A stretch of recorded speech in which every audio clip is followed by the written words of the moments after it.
Narito na ang pambansang pantanggal umay upang maghatid ang mga kwento sa buhay. Buong barangay kapitbahay, mga tropa at tambay, tawagin na pati na rin si nanay. Anong kwento mo? Logan na yan, saan ka man naroon? Logan na yan, gusto mo mapanood? Logan na yan, imatyogan na yan, imatyogan na yan, imatyogan na yan. Ay, may chika! Atin-atin lang ha, itong top 5 mga kwentong Mark Logan ay pilit nang ginagaya. Pilit pang kinokopya, pero mukhang hindi kinakaya. Basta, mula sa amin, patuloy pa rin namin kayong bibigyan ng mga kwentong nakakatuwa, nakakaaliw at tatagos sa inyong mga puso. Ako po ang inyong pambansang pantanggal umay, kaka Mark Logan, at ito ang top 5 mga kwentong Mark Logan. Logalogs, nakagala ka na ba? Abay kung hindi pa, sign mo na to para mag-schedule na. Bago pa man tayo tuluyan sa lubungin ng bagyo, tara na sa Baguio! Dito sa Baguio, for sure ka raw mapapadayo. Hindi lang sa cold na klima o ang kinitong ganda. Ganun din ang natatagong hiwaga nitong inilikha. Kakaiba sa mata at pihira lang marinig ng ating tenga. Abay, may ganito pala ka-enchanted na lugar na pwedeng mabisita. Ang nakaisip lang naman nitong inilikha o kilala ring inilikha Artist Village ay walang iba kundi ang ating national artist for film na si Sir Kidlat Tahimik. Ang buong inilikha ay yari sa pinagsama-samang recycled materials, kahoy, bote, bakal at iba pa. Matatanaw sa buong space ang hangarin nitong maipagmalaki ang mayamang kultura ng mga tao sa Cordillera. Ang ililikha ay galing sa Ilocano word na ili, meaning parang town or village. Tapos likha galing sa Tagalog word na paggawa. So parang pag kinombine mo sila, yung mga artist mismo yung lilikha ng ili, ng town or ng village. Kaya ililikha yung pangalan niya. Ganito ang tema ng ililikha kasi yun yung vision ni Tatay Kidlat Tahimik. Ayaw niya ng typical na architecture, yung straight lines. Gusto niya yung may curve, yung may art. And unti-unti siyang tinayo. Parang pa isa-isa. Actually may architect din yung ililikha. Si Sir Randy Gawi, siya yung naging architect nito. And siya yung gumawa ng blueprint ng ililikha, kaya ganito yung itsura niya ngayon.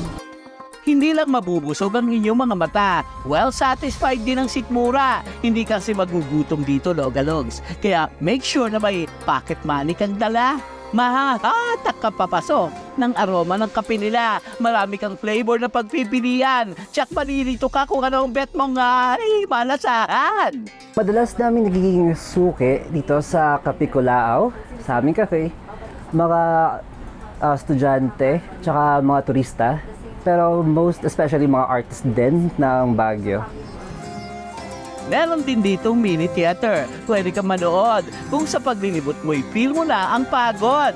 Cinema ni Kidlat Tahimik, which is called Balanghay ni Iking, is open for everyone. But except mayroon pong fee for talks and pag may film showing po, may minimal na fee. Depende po kung bago po yung film or kung gusto po nung director na may bayad o wala, pwede rin po.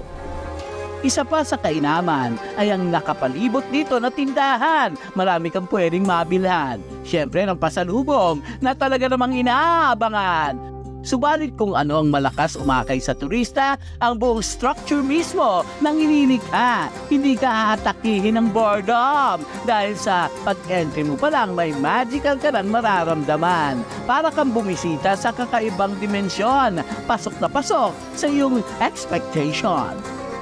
Ang masasabi ko sa ililikha, it's very creative, very whimsical sa totoo lang. Kasi when you go inside, it feels like you're going to like a different world where there's so much to explore, there's so much to see. Yeah, I would recommend this to other tourists just because you get a sense of culture and it's a nice ambience and you have nice food as well, and the service is really great here. O, Logalogs, let's support local business and artists. Tara na't mamangha sa sariling atin. Huwag na mag-alinlangan dahil deserve mong ipahinga ang katawan. Kaya huwag ka na magdalawang isip, idamay na ang inilikha sa iyong bucket list. Aso lang man sila sa inyong paningin, tsak pagkasama sila, goods ang bonding. Tawag nila your furry friend. That's so sweet. That brings you joy with every heartbeat. Mula sa mga maamong mukha hanggang sa kumakawag-kawag na mga buntot. For sure, kapag sila'y kasama, ang adventure hindi mo malilimot. Yan ang Companion. Meet Peter, a bike rider. He is also a pet lover.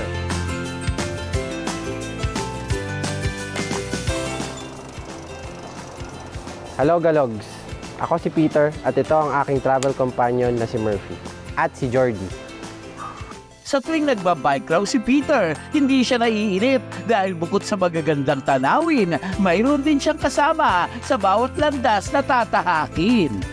Meet Murphy ang kasama ni Peter sa kahit anumang trip.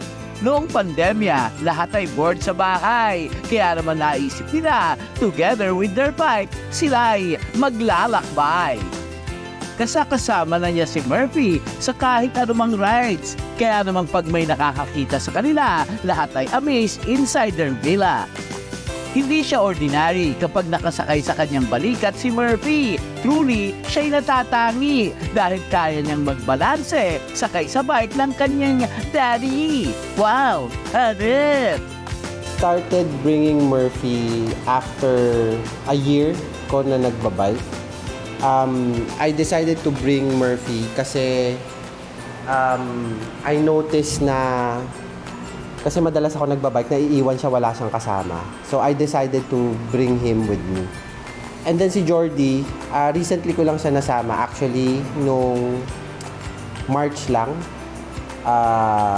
And then, yun, hanggang ngayon, kasama ko na silang dalawa, alternate. Hindi pa tatalo si Jordy. Isa rin sa mga companion ni Peter. He's just 17 months pero kaya niya rin what Murphy does. Bukod daw sa pagiging companion, binibigyan nila si Peter ng good connection. Natuto rin daw siya to have patience na isa sa mga dapat na karakteristik ng mga netizens. Kaya naman magmula noon hanggang ngayon, kasama na raw niya sina Murphy at Jordy dahil para kay Peter, bawat moment nila is worthy. O ha? Bongga! Most definitely talaga yung companionship. And then yung siguro mas nagiging patient ako kasi as you know, magulo sila. Ito lalo na to. And then makalat. So aside from them bringing me companionship, I think they help me become a better person as Para kay Peter, tiyaga at mahabang pasensya ang kailangan upang mga dogo tunay na maalagaan. Be a responsible citizen, ika nga, together with your dogs na makapagbibigay ng tuwa sa bawat isa. Let's just make sure that we make ourselves accountable sa ginagawa natin and we follow the traffic rules strictly. So, I guess the problem here is really kapag may nakita kasi tayo na nag-overtake, lahat nag-overtake, sumusunod na. So, I think that's one thing that we have to enforce din. Hindi man sila nagsasalita, tratuhin din natin sila na parang kapwa. Kasama mo sa tuwa at mga gala, mga dogo nating nagbibigay saya. Logan na yan, gusto mo mapanood. Logan na yan, imatlogan na yan, imatlogan na yan, imatlogan na yan. Shifting to the next mode para sa mga kwentong inyong tututukan, gagawing laman ng inyong kwentuhan. Normal na sa mga utaw ang pagkakaroon ng problema. Kahit gaano ka pa kasiyahin sa life, walang katapusan ang aberya. May mga logalogs na kaibigan ng sandalan. Meron namang iba na pang-comfort ang inuman. Pampalimot naman ng others ang pag-iisa. At mayroong kinakanta na lang ang samot-saring problema. Tuwanan mo ang iyong problema.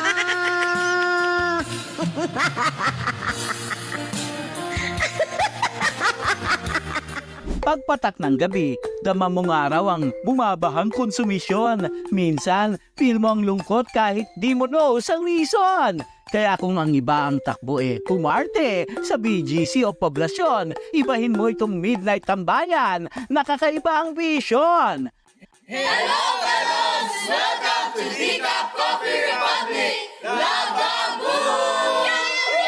Ang Decaf Coffee ay di lang simpleng kapihan, not just sa kainan, pero a meaningful tambayan.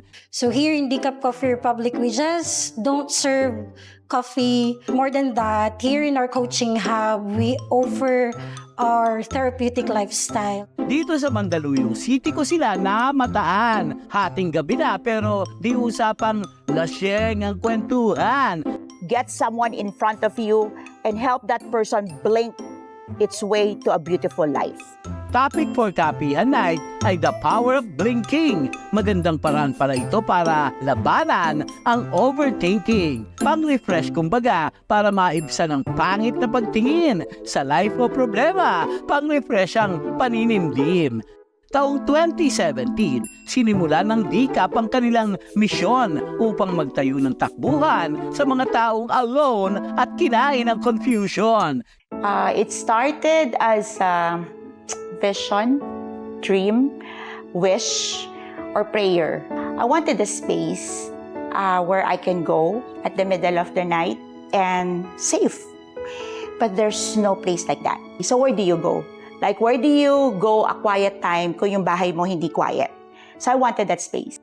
Kakaibang kapihan dahil open sila from alas 5 ng hapon hanggang alas 5 ng umaga. Ito raw kasi ang mga oras kung saan ang mga utaw kinakain ng lungkot at pag-iisa. Kaya ito din yung space ng 12 a.m. to 5 a.m. Kasi usually ito yung mga oras na yung mga tulad ko gising tas walang makakausap. Tapos dahil walang makakausap po ano-ano na lang gagawin like magsi-self-harm. Especially pag ayaw umuwi ng bahay. So walang mapupuntahang space. So ito yun si Decaf Coffee Republic na safe ka, may makakausap ka, may magmi-minister sa'yo. So, yun siya. Tapos naiintindihan, it's a very non-judgmental space. Ang Midnight Tambayan ay binubuo ng certified coaches na takbuhan ng stress and depressed na in need of professional help. Decaf Coffee Republic is the home of certified life coaches and this is where we do coaching sessions, no? And dito rin kami, no? Nandito rin kami to really meet people, no, na nangangailangan ng kausap, nangangailangan ng tulong, no, and we do it through the platform of life coaching. Logalogs, alam mo ba na ang bawat individual na ngayon takbuhan, dati rin palang mga tao na in need ng masasandalan. Back then, I already had kids. And during the time in which nagde-decide din ako kung anong path yung gusto ko i-take, yun naman niya-diagnose yung daughter ko with depression. So imaginein mo, may estado ka, may sahod ka, na-provide mo yung bahay and all of these different things, pero yung anak mo may depression at gusto magpakamatay. I was fortunate enough to be in the right time, in the right season, na na-meet ko yung life coaching. I got certified and I understood what mental health was and how it was affecting children. I want something for my children. I want something different for my children. My story is different. I grew up in a not so ideal world. Marriage not so ideal as well. But I want my children to have a different life. I was in a very dark season of my life. When I say dark, collapse yung mental health ko. Tapos I was very suicidal. So yung mga cases na mga hindi nakakabangon ng kama, hindi nakakalabas, isa ako doon. If you want to know yung diagnosis ko, multiple yung diagnosis ko. So I have bipolar, I have post-traumatic stress disorder, tapos meron ako multiple personalities. And then after that, meeting Master Coach A, tapos syempre nagustuhan ko yung place si Decaf. Tapos I find myself na bumabalik-balik ako until nagpa-certify ako as a life coach. But when I certified as a life coach, kasi yung heart ko is tulungan din yung mga taong tulad ko na nagsasuffer. Then then 2023, just last year, kasi may PWD ako na ID. So, I need to update yung diagnosis ko. So, pag pa-update ng diagnosis ko, tinatakan siya ng psychiatrist na history. So, pag tinatakan ka siya ng history, ibig sabihin, nag-heal ka na. Pass na siya. So, yun yung naging journey ko in life coaching. Kaya more of nasa mental health advocacy ako kasi mga tulad ko, yun yung tinutulungan. Sa panahon ngayon, ang bilang ng biktima ng depresyon ay tumataas na. Di may paliwanag at maintindihan ng iilan. Pero mahalaga ay maagapan at maagang masolusyonan. Normal lang minsay malungkot o masaktan. Normal din ang umiyak kapag nasa kagipitan. Pero ang mahalaga ay nandiyan ang mga taong pwede mong kapitan. Mahirap man ang life, ang importante ay always kang handang bumangon at lumaban. Help is available. Help is available. Help is available. Help is available because you deserve it.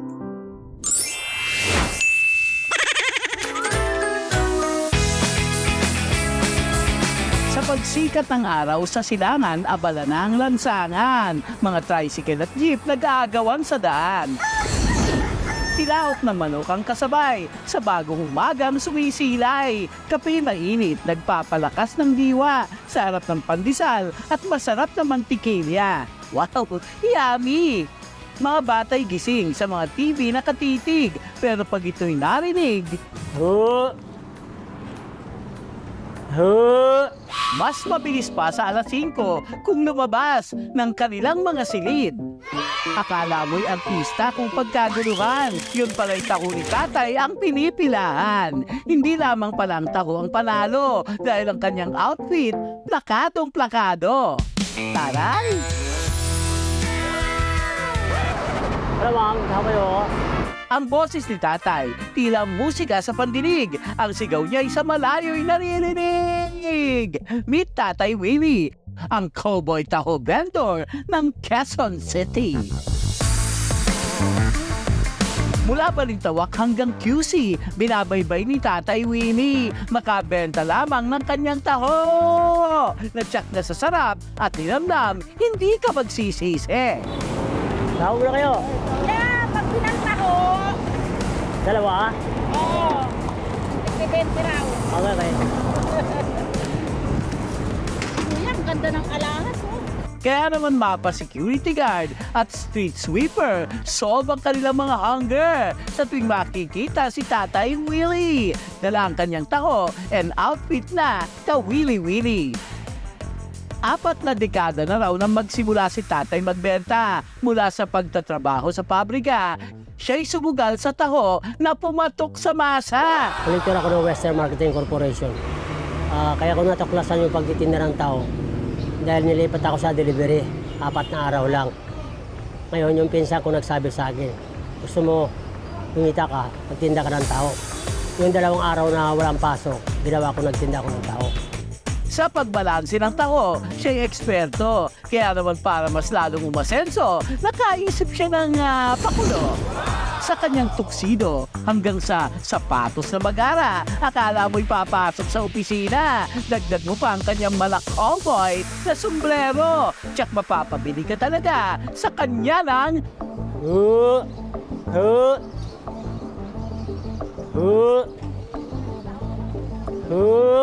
Tao ko dyan. Sa tinagal niyang magtinda, lahat ng tao'y siya'y kilala. Ang iba raw ay siya na ang kinalakihan dahil sa kanyang masarap na taho at mabuting kalooban. Napakapugi talaga ng tatay. Kasi ngayon ako nakakita ng nagtitinda ng taho, parang yun, nakapagservice. Bata pa kami, lagi siya naglalakad dito. Lagi siyang kilala siya dito sa matatanda rin. Oo. Sa kanya lang lagi. Saka ganyan talaga yung style niya, yung attire niya. Bata pa lang kami. Hindi siya nagbago ng kanyang style. Sa bawat taong bumibili, lahat ay napapabilib. Kahit na mainit, delikado at mabigat ang taho na kanyang bitbit. Walang kaso, basta pangarap ay makamit. Sa tao po talagang malasa at tinatangkilik po taga dito. Mga kliyente na lahat taga rito talagang hangang-hanga sa panlasa ng tao niya dahil masarap po talaga. Sa pananamit naman noon, maganda na yung attire niya noon, pero ngayon mas lalong gumanda pa. Dahil mahusay siya magdala eh. Para yung mga bumibili sa akin ng mga tao, hindi magdadalawang isip na marumi yung tao ko. Ang isip nila, ay, okay ito, nakaporma. Magandang ano nito, yung tao nito sigurado, malinis yung tao niya. Kasi dahil sa mga pinupuri ako, ang ganda naman ang kasuotan nyo. Sabi ko naman sa kanila, salamat. Kaya sa tuwing marinig mo ang kanyang laging isipin na araw-araw na serbisyo, tila alay ng puso. Ang kanyang pagmamahal, walang katumbas sa pusong mapagbigay at tunay na matapat. Saludo kami sa iyo, Tatay Willie, sa iyong katangian na masigasig lagi. Ang iyong dedikasyon ay hindi lang basta-basta dahil ito'y simbolo ng pagpupursige, pagmamahal at pag-asa. Logan na yan, gusto mong mapanood. Logan na yan, imatyogan na yan, imatyogan na yan, imatyogan na yan.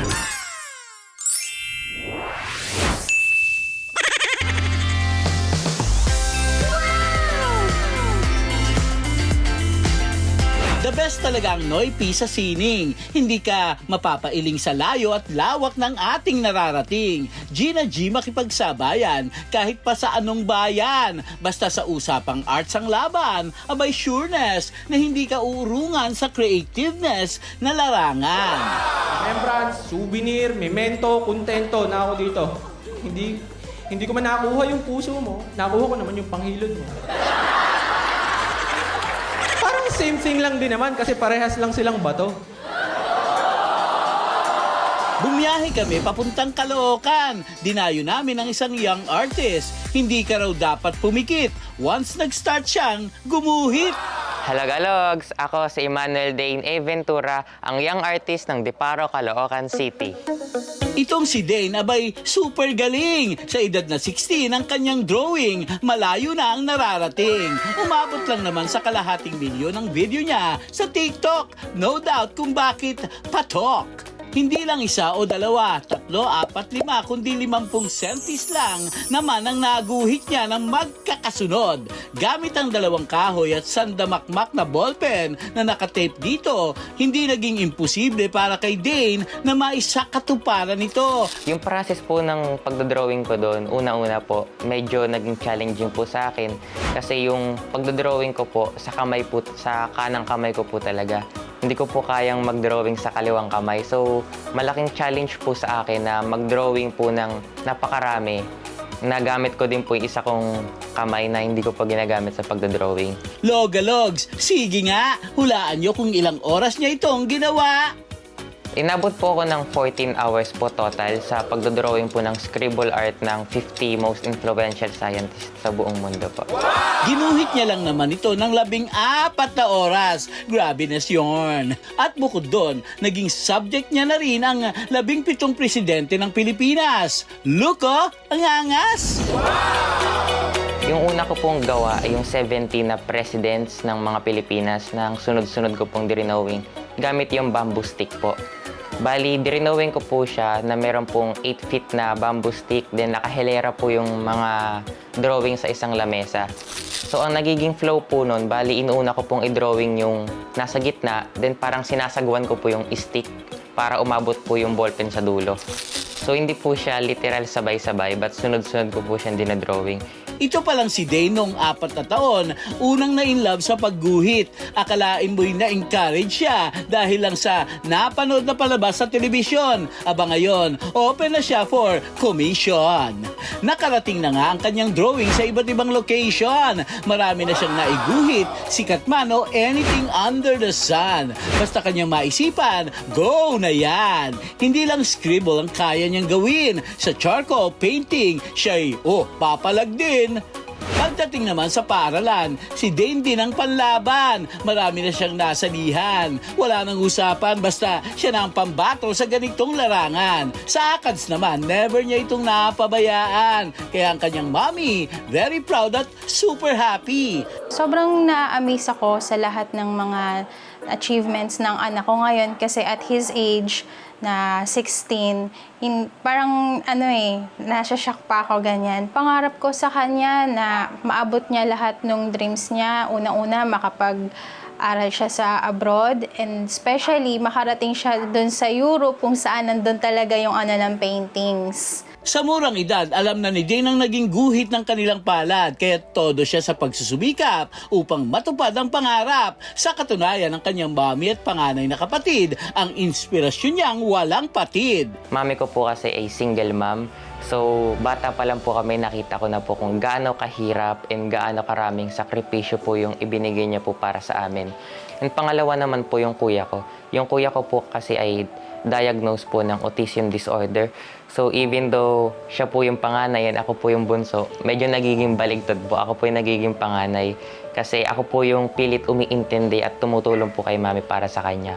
At syempre, hindi ko ito pinalampas. Ginuhit niya lang naman ako sa maikling oras. Grabe ka din, wala stick sa galing. For sure, malayo pa ang iyong mararating. Hindi man tuwid palagi ang linya ng daan, tsak magiging pambura mo ang lakas ng loob sa posible mo pang pagdaraanan. Huwag ka sana mapagod, ipursu ang iyong talento. Pasasaan pa't magbubunga rin ang bawat pagsisikay mo.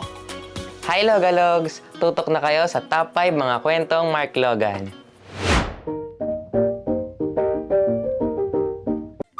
Masarap sa feeling ang may chikiting na kapiling. Over kakulitan man ang hatid. Pagmamahal at sen binibigay ay walang patid. Talagang bawal maiklian ang iyong pasensya sa kulit na dala. Kasi nga, bata! Katulad na lang ng mga batang ito, di mo alam kung anong trip at sa burak na ligo. Naka, pagkaitim na. Sino bang nagbabantay dito? Hala, sige, buhos pa. Aro, Diyos ko. Itong si cute little boy. Aba, sino bang nagsabing you're pangit? Pangit. Napasingkot pa nga kasi raw siya'y maanghit. Ew. Ito raw si Mommy, wala nang masay sa anak na siga. Aba tupiin na raw ang damit nang siya'y makahiga na. Di rin papahuli ang gymnastic moment ni Bulinggit. Ano pa kasing pwesto ang nais? Ba't nagngingit-ngit sa galit? Ba't may diaper sa ulo at todo iyak si bata? Kaya naman pala, nais niya raw maging ninja. Kaloka naman si Bagets, ba't naman nasa bubong? Wow! May instant concert sa liga. Pababain yan. Logalogs, paying tulong! Samot-sari naman ang kakulitan. Ang cute-an di matatawaran. Kaya saludo ako sa parentals na laging nandyan to love unconditionally sa kapilyuhan man o lambingan. Hanggang sa susunod na kwentuhan, samahan ang inyong pambansang pantanggal umay. Sabay-sabay nating basagin ang lumbay, pag-aanin ang trip ng buhay. Ako po ang inyong si Kaka Mark Logan po. At ito ang aking top 5 kwento. Logan na yan, sa kamanaro Imark, Logan na yan, sa katerbang kwentong kwela, hatid yan ng balita. 3 dekada na natin kasama, sa mga kwentong merong weta at malulutong. Pamasa ng iyak na ating mabubusong, balita na